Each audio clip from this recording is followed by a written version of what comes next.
Hello there. You're listening to 10 Questions, where we discuss the wet plate collodion process and the photographers that create these unique images known as ambrotypes and tintypes. I'm your host, Chad Shryock, wet plate photographer for Pork Pie Photography based in Fort Collins, Colorado. In each episode, I've asked a modern-day practitioner to sit down with me and talk about how they got involved with this vintage process, share some information on their gear and studio, and provide some valuable insights into their creative process. So whether you're just beginning to dabble your toes in the collodion ethers, or you're a seasoned silverbath expert, hang on and see what develops with 10 Questions.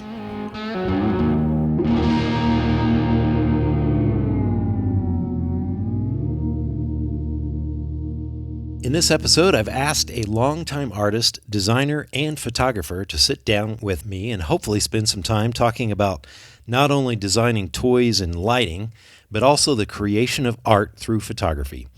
With his experience in colloding stretching back almost 2 decades, we've got some ground to cover. Based in Cleveland, Ohio, I'd like to welcome Greg Martin to 10 Questions. Thanks for being on the podcast, Greg. How are you?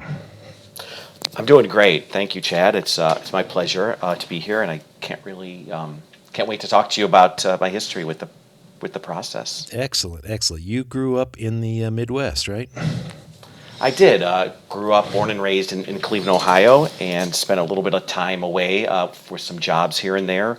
Ended up moving back here over 20 years ago, so I'm settled here in Cleveland for the meantime. Nice. Well, I am a Hoosier myself, so I am familiar with the area there. You are a graduate of the Cleveland Institute of Art, correct? Yes, I am. Okay. What inspired you to seek an early education in the arts? Well, growing up, I went through a pretty standard, actually Catholic education, 12 years of Catholic school, really focused on career-based, but all I really ever wanted to do was draw and create and make things.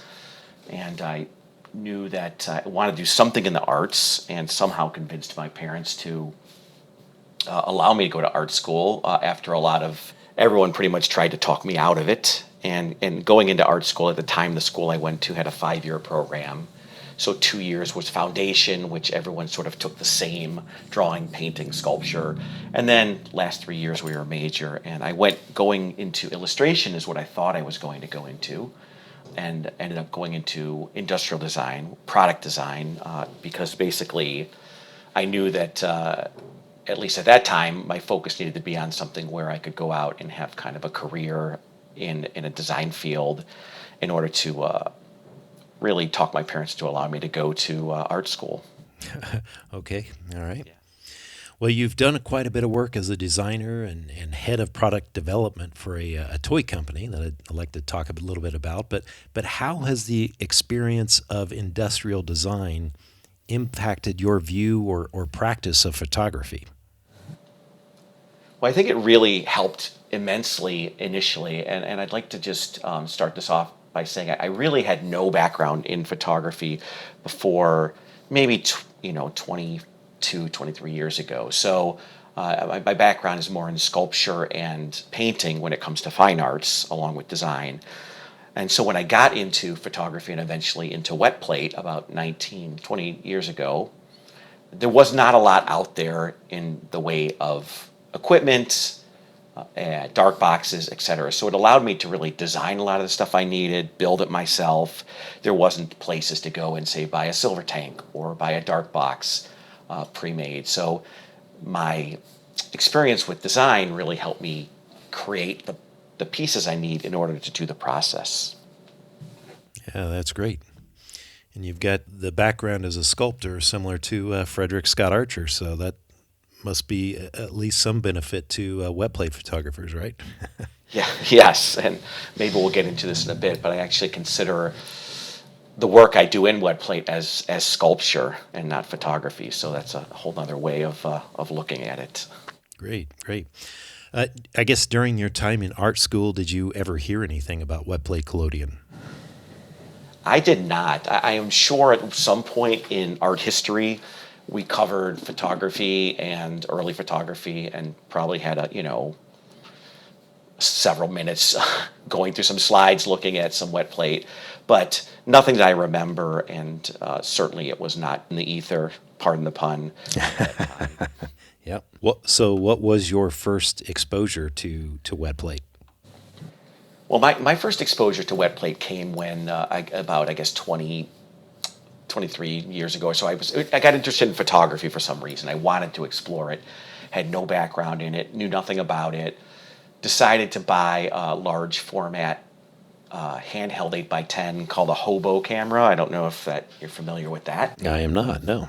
This is a film camera, I take it, being 8x10. Camera that was handheld 8x10, and I was shooting 8x10 Polaroid, which at that time you could get, without having to mortgage your house, or you could actually get it all. And so I was doing that and experimenting with that, and at the same time bought a really nice digital camera to experiment with.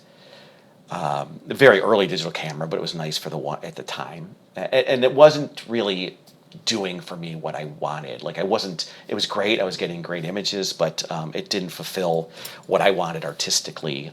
And so I started to explore a little bit more, and I had the Christopher James alternative process book, I think the second edition, I can't remember, but it had a 2-page spread about wet plate collodion. And something about that struck me as interesting. So I ended up gathering the chemistry based on what it said you needed, and built a little dark box out of a cardboard box and tried to shoot in my backyard, and had enough success that I thought I need to find more out about this process and maybe some sort of class. And that was really my first exposure to it.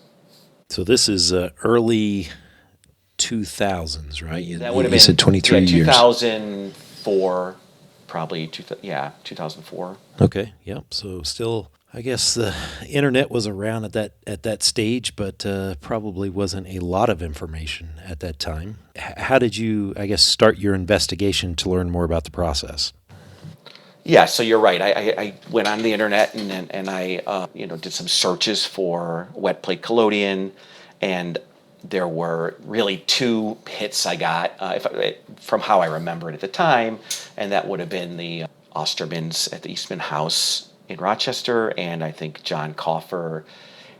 There was a website presence at the time as well, and so I remember emailing Ostermans, and from what I remember, I never received an email back. I was inquiring about classes, and I remember waiting and emailing a couple times, and I think maybe they weren't running classes at the time. I honestly kind of forget exactly how it went down, but I got a little impatient, and I ended up writing to John Coffer, who, again, you had to reach out to by letter, Right. And inquiring about his classes, and ended up ordering his manual through the mail, and it came all handwritten and smelling like wood smoke and kerosene, and ended up signing up for his class in 2005. So there was a slot in one of his classes, and in May of 2005, I went out to his land and took a workshop with him there.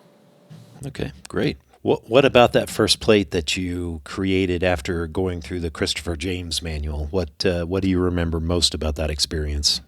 I just remember loving the physicality of the process, things that I still love about it, the physical nature, the idea that you don't ever quite know what you're going to get, even after many, many years of doing this.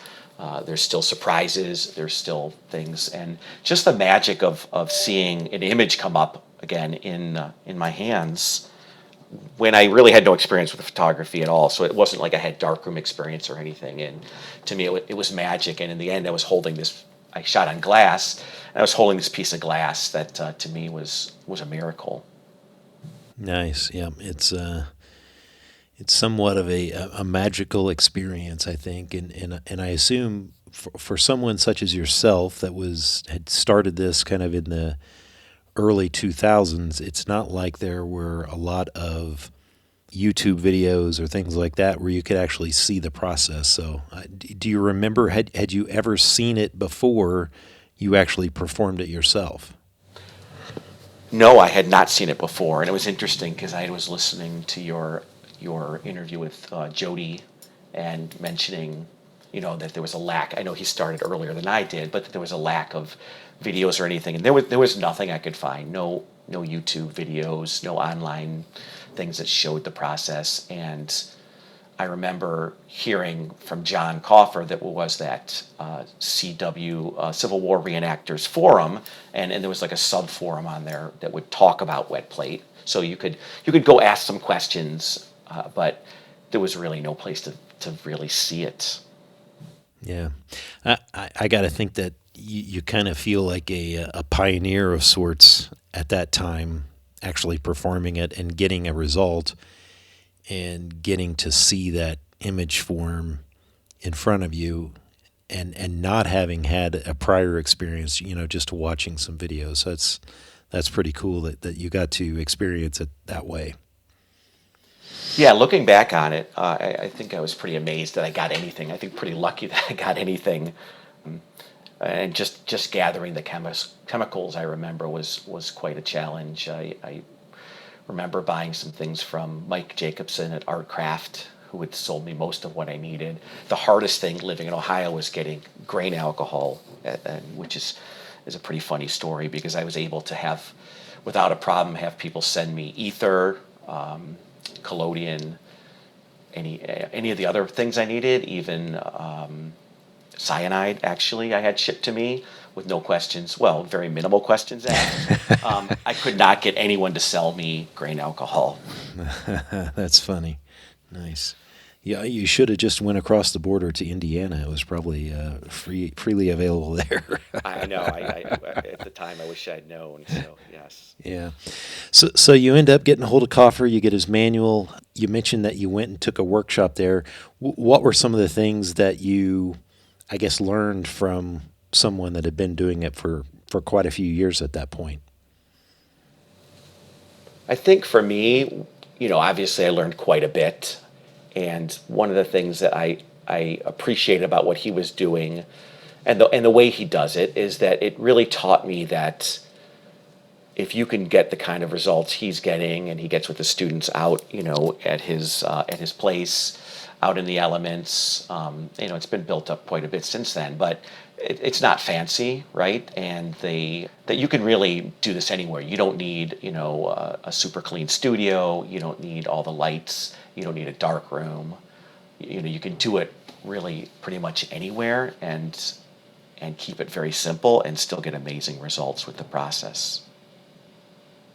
Yeah, that's great. Greg, do you have a preference for a certain genre of photography whenever it comes to wet plate, as far as portraiture or landscapes? Yeah, I started initially with mainly landscapes, actually cityscapes. It wasn't probably until at least 10 years of shooting that I ever shot inside in a studio. I shot on location for my first 10 years of shooting with my dark box. So I would drive into the city and shoot a lot of industrial landscapes here in Cleveland and around the town, and I would shoot portraits outside. So I really don't know if I've got a favorite. It really jumps back and forth, to be honest with you. I love portraiture. I love doing very simple portraits of individuals, and I love landscapes. And I love still life. So I've really jumped around between a lot of those, although a lot of my more recent work is I would say, much more experimental, or maybe pushing the boundaries a bit and crossing those, blurring those lines a bit as well. Nice, nice. Is there a secret to shooting good landscapes or cityscapes? I think patience, for one, knowing, getting set up, making sure you bring, many times I'd bring double of everything I needed, because you're bound to run into some sort of issue with something not working, or an issue with the silver bath. I usually like to travel with sort of double of everything. And I think just in my mind, it's really patience and not expecting that you're going to get anything amazing when you first, at any time. It's really kind of keeping expectations low and letting the process and where you are kind of dictate what you're going to end up getting out of it. And a lot of times I may have an image in my mind that I'm trying to capture, and I don't get it, but I end up with something equal or better if I don't force it. Right, right.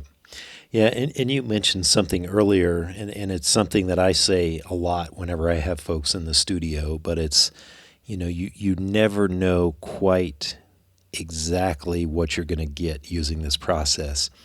And I know that there are probably other photographers out there that when they hear someone like me say that, they're like, well, you should know by now. You should have the experience to know exactly what that image is going to look like. But for me, it's almost like opening a gift every time I see it go through the fixer.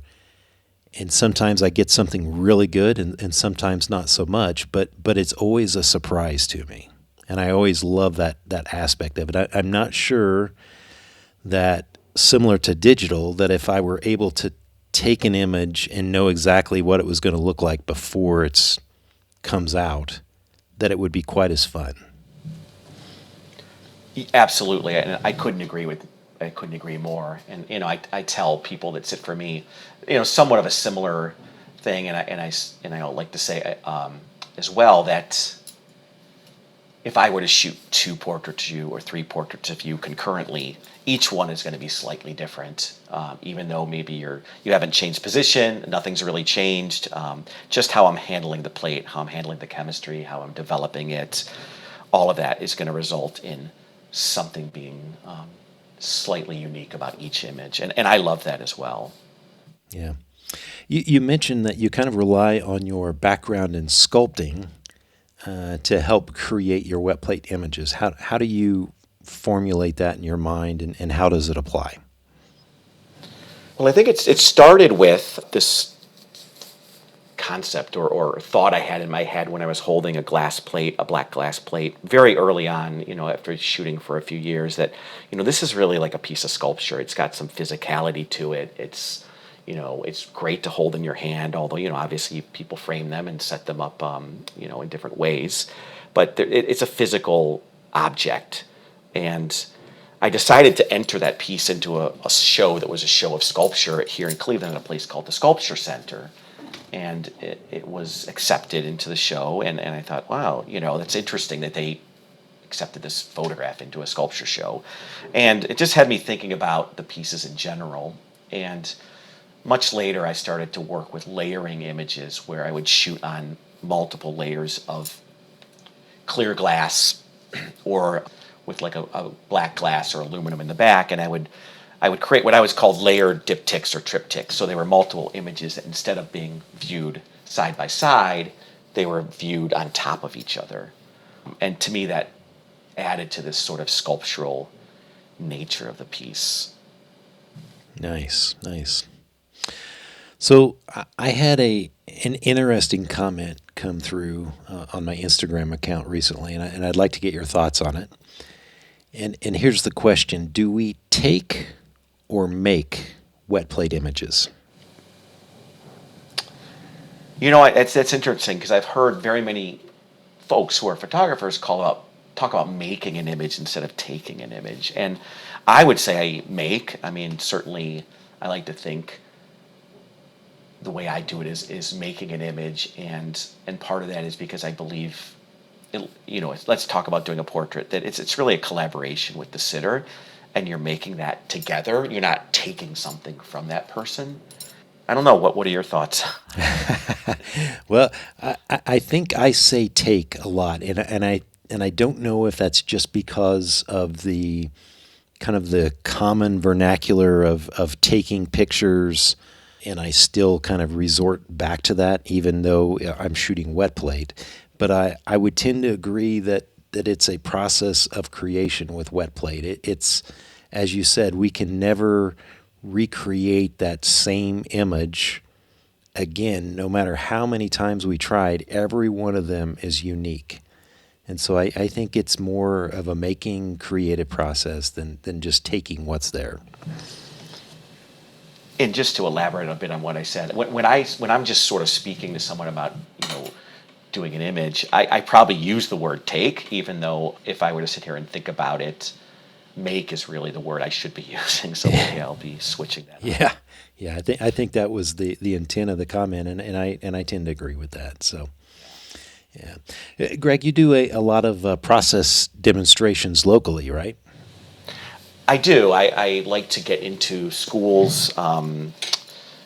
There's a few colleges around and universities where regularly I will go in or have the students to my studio and do a demonstration. And many of those cases, I usually will allow them or work with them to each make an image themselves, so get some hands-on experience as well. I love showing the process off to people.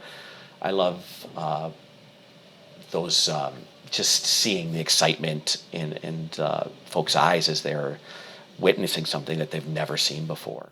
Yeah, yeah. Do you have kind of a mental preparation for those types of events, knowing that now we're just adding another variable to the process? Well, it's always it's always a it's always a risk because you never know. I mean, I would say it's more just a technical preparation. I'll usually go and shoot a test plate, make sure I've got everything ready, make sure the chemistry is set up, make sure everything's functioning well, so that I'm minimizing the number of surprises when I'm actually doing the demonstration itself. Okay.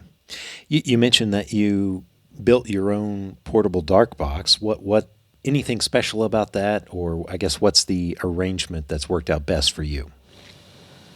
So yes, I built a few in my day, and so the first one I built was cardboard, and then I built a sort of slightly heavier duty one with some plywood.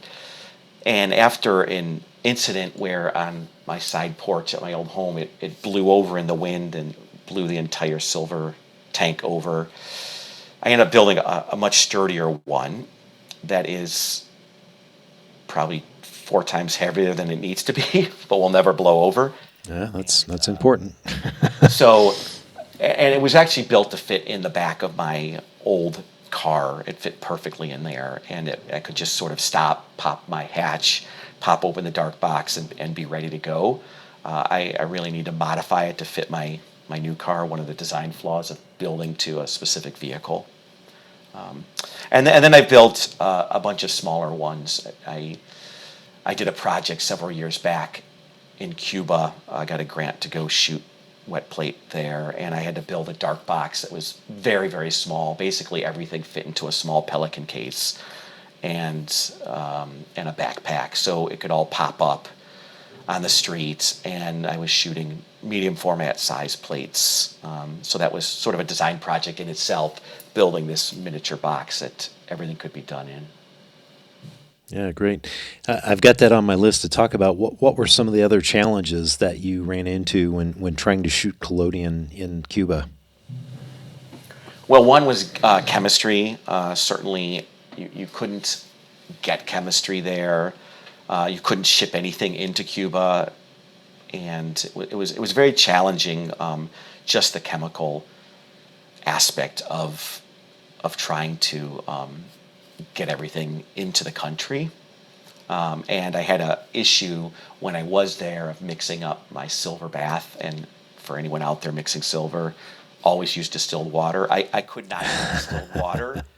And I thought, well, I can use some spring water, maybe that will work. And the instant I did it, I realized that I made a huge mistake, and it turned cloudy gray and clearly was not workable. And so I was in a panic for about a day or two, trying to clear it, trying to filter it. Nothing worked. I did not bring extra silver with me. And through the luck of someone I was traveling with and the generosity of the one single wet plater in Cuba at that time, I don't know if there's any right now, and her name is Pilar Ruby, I reached out to her, and she kindly lent me her one and only silver bath for the week, having met me 5 minutes earlier. And I knowing how precious it was to her, because she would tell me that every time she would ship chemistry in, 4 out of 5 times everything would get confiscated and she would end up with nothing. So it was really a miracle. That's I guess a lot of places it's probably not that hard to have things shipped in, but a place like Cuba where there are so many restrictions, that's got to be an issue for sure. Yeah, there's no commercial shippers that would ship anything into there, and obviously there's an embargo. So, but it was an amazing, amazing experience to set up and shoot portraits on the street there, and to watch these folks' faces as they would saw this process that probably they had never seen either. Most of them had never seen. Right, right. Do you have a studio that you work out of for maybe normal portraiture? I do. I have a studio in about 3 years ago. I ended up buying a small commercial building that was at one time built in 1924. It was a streetcar transformer station. So it's a 2,400 brick, 2,400 square foot brick building.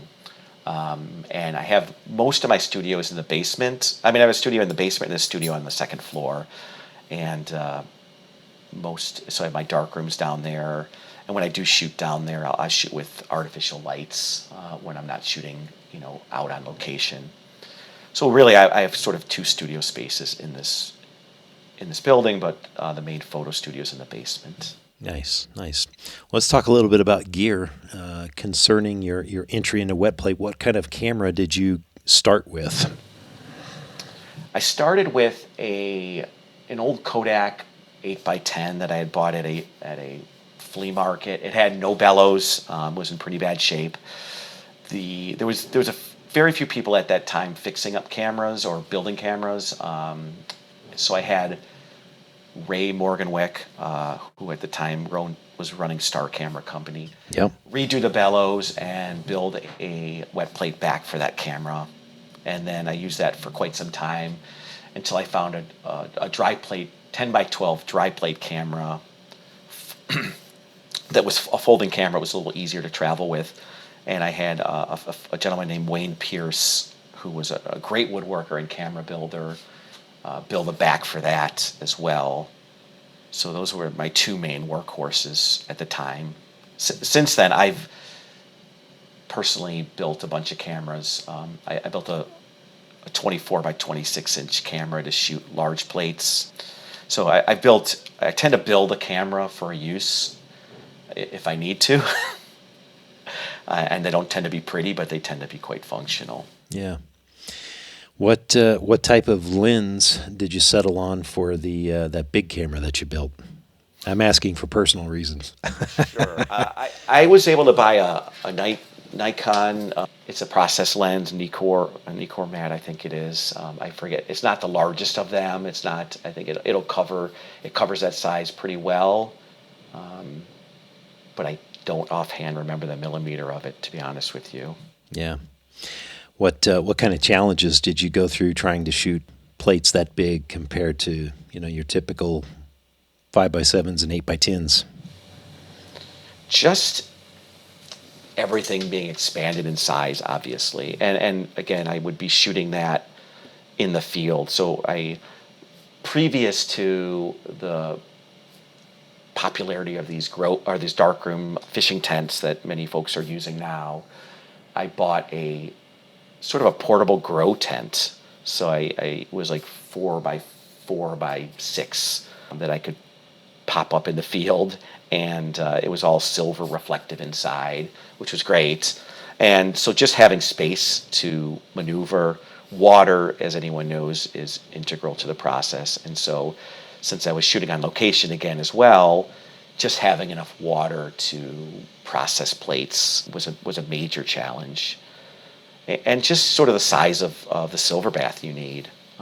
Everything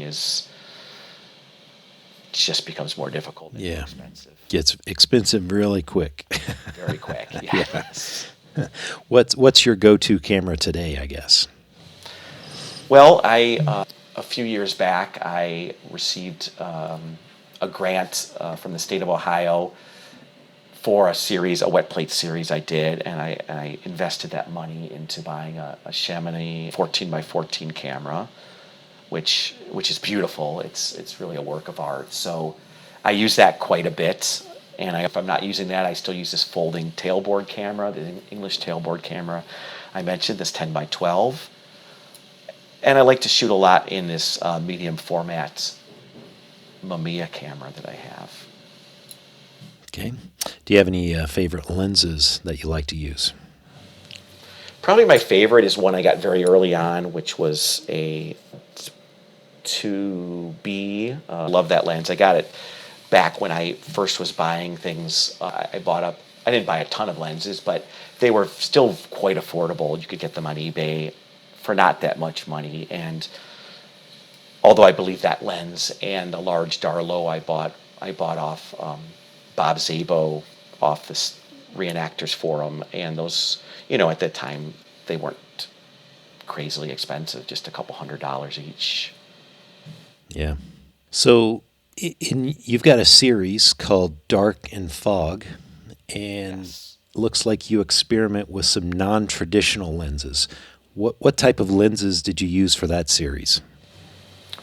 Yeah, so for that series, I went to the dollar store and I bought a bunch of magnifying glasses from the dollar store, and I mounted those into lens boards, and they have like an intensely shallow depth of field, as you can see, and have a lot of crazy artifacts around the edges. So it was really an experiment in shooting with something that was very basic, very inexpensive, and kind of playing with the idea of a camera really needing to be just a box, dark box with a hole in it or with a lens of some sort. I like to experiment a lot with shooting with alternate types of cameras or on alternate materials. So that's where that came from. Yeah. Were you surprised by the quality of any of those kind of cheap lenses that you find at the dollar store? I was and I wasn't. In some ways I didn't quite know what I was going to get, but ultimately got exactly what I was hoping to. So yeah, I guess I was surprised that I was able to get an image that really had some sharpness in it at all. Yeah. And they were incredibly fast because they were just wide open and it lets a ton of light in. Right, right. So you've got some background in toy design as well, I think. Did you ever design any toy cameras? It's funny because I actually, when I was at Fisher-Price, my first job, one of the cameras we did, something I did work on was a very early, I don't know if you want to call it a digital camera because I'm not sure it was that, but it would print a black and white image onto fax paper. So it was sort of a heat generated image that would print onto like a thermal paper and print out an image right for the child right then. And while I was there was also a digital camera that recorded onto cassette tapes, old cassette tapes, and it was called the PXL 2000, and that's now very highly sought after by collectors who are people are using it for video things as well. Yeah, interesting. And I guess of more recently, you're involved with lighting design. Do you find that there are any special case uses for your lighting that it might be able to be used for wet plate?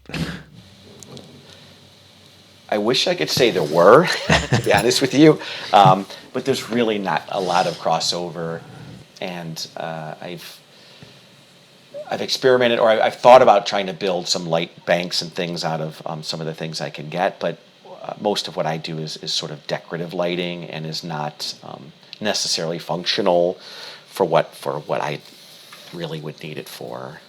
Yeah, so no Speedotron replacements I sure out wish there. I had those, yes. Absolutely. Greg, if you had the chance to photograph anyone, who would it be? Anyone living, right? Is this? Yeah, sure. I know. Let's go with living. So Let's keep the door open. I've listened to quite a few of your interviews, and I would say it was a hard question for me to answer, but ultimately, I would like to photograph a lot of musicians, but there's a single musician whose name is Will Oldham, who most folks may not have heard of, but I've been following his career for quite some time and love his music, love all the different projects he's in, and I think would be a fascinating person to photograph in this process as well. Okay. Great. Folks that are passed, I would say, would be Julia Margaret Cameron, I would love to photograph. Okay. Yep. And Robert Johnson. Yeah. Okay. The blues man. Singer. Yes. You are in Cleveland near the Rock and Roll Hall of Fame, right? Yes. So yeah, nice. So those two folks, I think, would be amazing. Nice. You mentioned Julia Margaret Cameron. I think I saw that a favorite image of yours is the Julia Jackson image. Yes. How do these kind of earliest examples of art photography influence you today?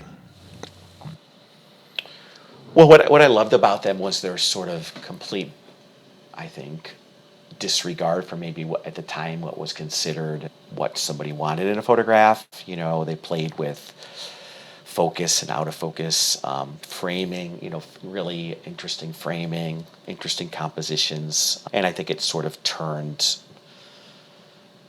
the process on its head a little bit. And I think that's something I love about, or something I try to do with my work now. I'm very interested in seeing what this process has to offer that was never done with it at the time when it was sort of put aside because dry plates came in. And, you know, I think photography is one of the few processes or few art forms where technology tends to supersede an earlier version of it for a later one. And I think there's so much more in collodion that can be done that was never done.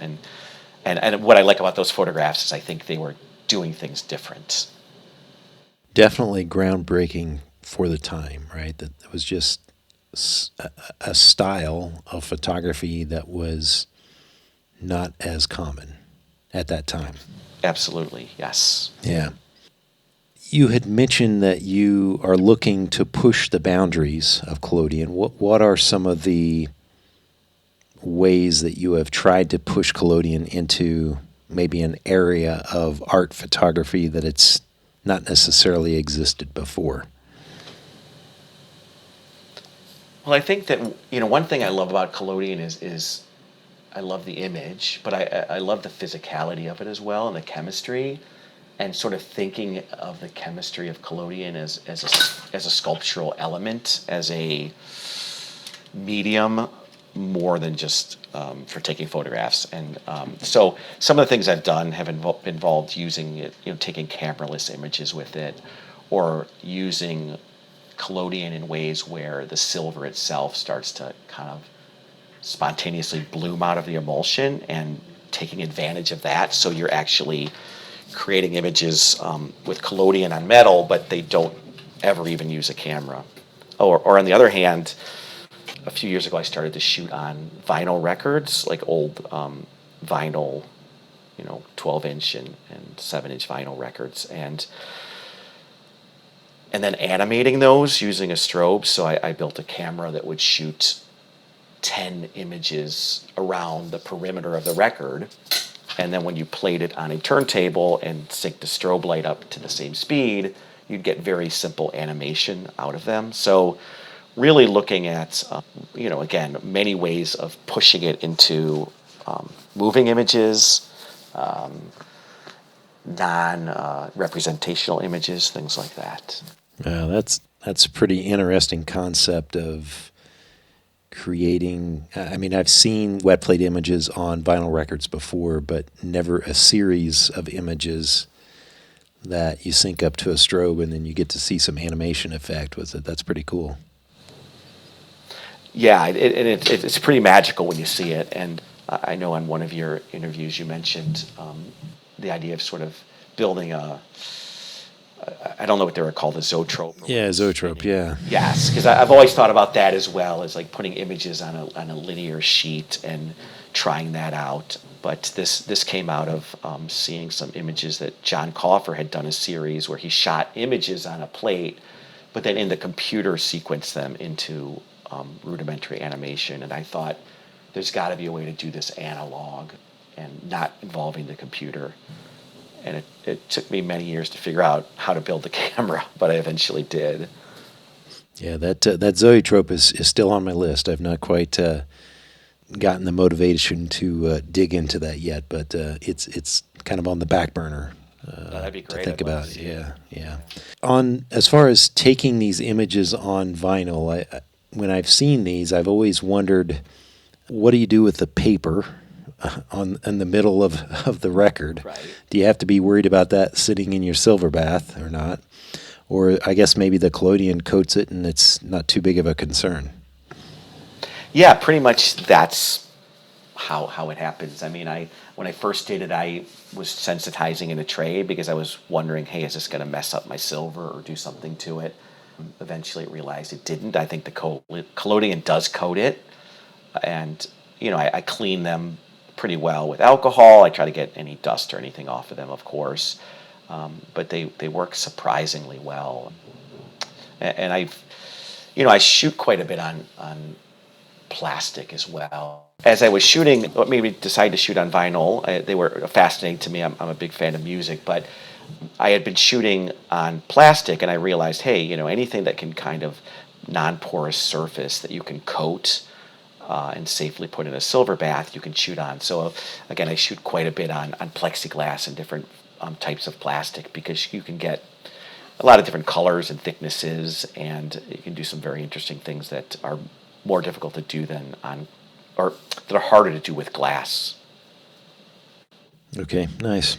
Yeah, I had recently finished a book called Time Exposure about William Henry Jackson, and he was a photographer back in the 1870s that focused mostly on landscapes. And one of the I thought it was just a really interesting idea was he built a camera to take panoramic photos, and I think he coated leather so he could actually like wind it up on a reel, and somehow he was able to synchronize that with the movement of the camera so that he could take this kind of continuous collodion image onto like a coated piece of leather. So I always thought that Oh, was a wow.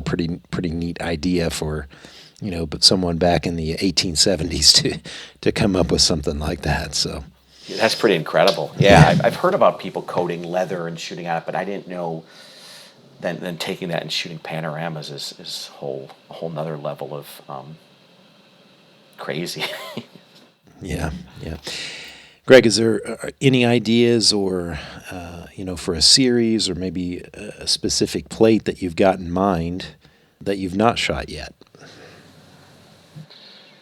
There's a lot of things on the back burner. I want to explore these records a bit more, and honestly, work on a series that involves shooting onto a record, animating these, and then having playing over the top of them on a turntable. So it's a bit hard to describe, but basically the idea of creating an image and animating it, and then as it plays a musical track back through, but ends up destroying the image in the process. So it's really about creation and destruction. Yeah, it's kind of like And Banksy. Yeah, it's very, and so I have a series that I'm trying to conceptualize a bit more as what I want to do there. But on a more standard front, I think I want to start doing more on the portraiture side, and I don't really do pop-ups. I've done pop-up events and things like that before, and they're great, but I don't really have the time to invest in those. So really getting some folks to work with for a series of portraits and really learn a lot more about portrait lighting, to be honest with you, because it's something I am pretty much a novice in. Are there folks that you've maybe had in your studio and there was just something about them that you knew you were going to get a fantastic image? Oh, absolutely. It's funny, and I'm sure I've not talked to this with many collodion folks about it, but I'm sure they all have the same experience of seeing someone and saying like you would shoot great. Collodion would love you, right? So I just know I see people on the street. I've had people in my studio where I just know, like a class will come, to see the process. And when I'm doing a demo, I'll usually pick someone out that I know will photograph great in collodion. So, absolutely, you sort of get that eye, and I don't know what it is, but it sort of just comes naturally with time. Yeah. And I've tried not to be too biased about that because I've been surprised by some folks as well, where I thought, this is just going to be kind of the typical shoot. And then there was something really special that happened. So it's Absolutely. pretty amazing. It really, and I think as we talked about earlier, I think with anyone you shoot, you don't quite ever know what you're going to get, just because of obviously the UV sensitivity and everything else about it, that there's some aspect that's going to come out that is a little unexpected. Yeah. Who are some of the photographers that you have either researched or that have inspired your work, or maybe folks that are in the practice today that you kind of look up to? Well, I think for sort of working photographers or photographers that are sort of somewhat contemporary, but not necessarily collodion photographers, I love Loretta Lux. I don't know if you know her work. And Sebastian Salgado, who's a documentary photographer. Abelardo Morel. I like Richard Leroyd. And there's sort of I just there's sort of an aesthetic to their work that really draws me in. I love a lot of work that contemporary photographers, wet plate photographers, are doing, and the list is probably too long to name, honestly. There's a gentleman, Colby Sadeghi. I don't know if I'm pronouncing his last name correctly, but in New York, who's doing beautiful work. Many folks really around the country. Have you had the chance to meet up with any, I guess, modern day collodionists? I assume being at Coffer's Place, you probably had the chance to catch up with people there, or maybe you went to the Jamboree at some point. Seems to be. Oh, absolutely. Yeah. Yeah. It is. It's an annual pilgrimage of mine to go to the Jamboree. So this year I'll be going to my 19th Jamboree. So I've met many wet plate practitioners, some amazing people from around the country, and it's always great to be with a group of 40 or 50 folks that are like-minded and obsessed with this esoteric process, and there's just tons of amazing people. Yeah. So one thing that John and I didn't get the chance to really talk about was all the goings on at the Jamboree. So maybe as someone that's got quite a few years under their belt, maybe almost as many as John there, since he's coming up on I think it's the 23rd anniversary, 24th, something like that. What's the day-to-day activities at the Jamboree like?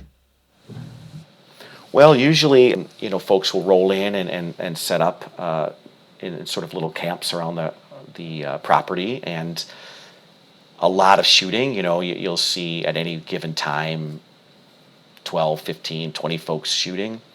And then there's some more, I would say, organized activities, including things like a lot of times we'll do a shootout where you'll get 20, 30 photographers in a circle pointing their cameras inward at the photographers across from them, and everyone goes and coats a plate and takes the image at once, and you end up with sort of a panorama. You can put these plates together, and it creates this sort of group shot of everybody together. He always does a group photo of everybody together, which is always great. We've done things like taken photos at night using magnesium ribbon. So burning a magnesium ribbon and taking photos in the dark, which is an amazing process in its own to do that. So there's usually a day of kind of slightly more organized activities that you can be part of or not, depending on whether you'd like to. And then just a lot of shooting and a lot of sharing of information and helping out newer folks and seeing what other people are doing. Yeah, it's great. I really recommend anyone who can make it to try to get there. Yeah, that's something that's on my list. It's kind of a long haul from Colorado, but Maybe one Yeah, day I'll make it there. that would be great. Would love to meet you. Yeah. Greg, what advice do you have for newcomers that are coming into the wet plate practice, or maybe even some seasoned photographers that are out there? What are some key learnings that you could share? So I would say to stay focused. Don't get discouraged. You know that even that that mistakes or unexpected things. You know the wet plate gods can be fickle at times. So don't let that keep you from trying and trying and trying. Really, to me, this process is all about repetition and muscle memory and starting to learn the chemicals and just making plates. Just make as much as you can. And I would also say don't overcomplicate it. I think it's great now how much information there is online. There's tons of forums. There's tons of Facebook groups, everything else. But I believe at times there's a lot of information out there, and I've seen things where, in my mind, they tend to overcomplicate and make it sound much more complicated than it really needs to be. As far as chemistry and silver bath maintenance and everything. And I would say, lastly, is don't let the cost get in your way. You can shoot in any kind of camera. You can buy an old Polaroid folding camera. You can get an old 35 millimeter for $10. You know, you can make a small silver bath. So, yes, there's a little bit of outlay in chemicals, but you don't need a bunch of fancy equipment and large darkroom and speedotrons to jump into the process. Right, right. Have you had the chance to teach wet plate to others? I have, and I'm debating it again. I've done a few workshops. I did one at my old alma mater, but it was a 5-day workshop, so it was a full week, and it was amazing. I think the issue is, in my mind, to teach a class, I'd want to have a limited number of students over 2, maybe 3 days to really immerse them in it. And it's definitely a time and a money commitment in order to do that, because I'd want to keep a class relatively small. So, yeah, I have taught on several occasions. I love doing it, and I'd love to do more. I found more that I will just sort of mentor younger folks who have seen the process and are interested in it. And I say my studio is always open for them to come by, watch me. I can help them make plates, things like that. I'm always happy to do that as well. That's great. Greg, last question here. Whenever you first learned the process back in the mid 2000s, did you ever think at that time that this would turn into such a popular and almost mainstream form of photography? No, I honestly didn't. It's pretty shocking to me how many folks I see getting involved in it. And even more so the fact that you can now buy all these pre-made collodions and different formulas for different things. It's almost like it was back in the day. There's a formula for portraits and a formula for bright sun and things like that. So coming from a background of basically having to mix everything, make everything, now to a point where there's a whole industry built around it, and many folks joining it, not if not daily, then weekly. It's amazing to me. Yeah. I take it you still mix up your own chemistry from scratch then?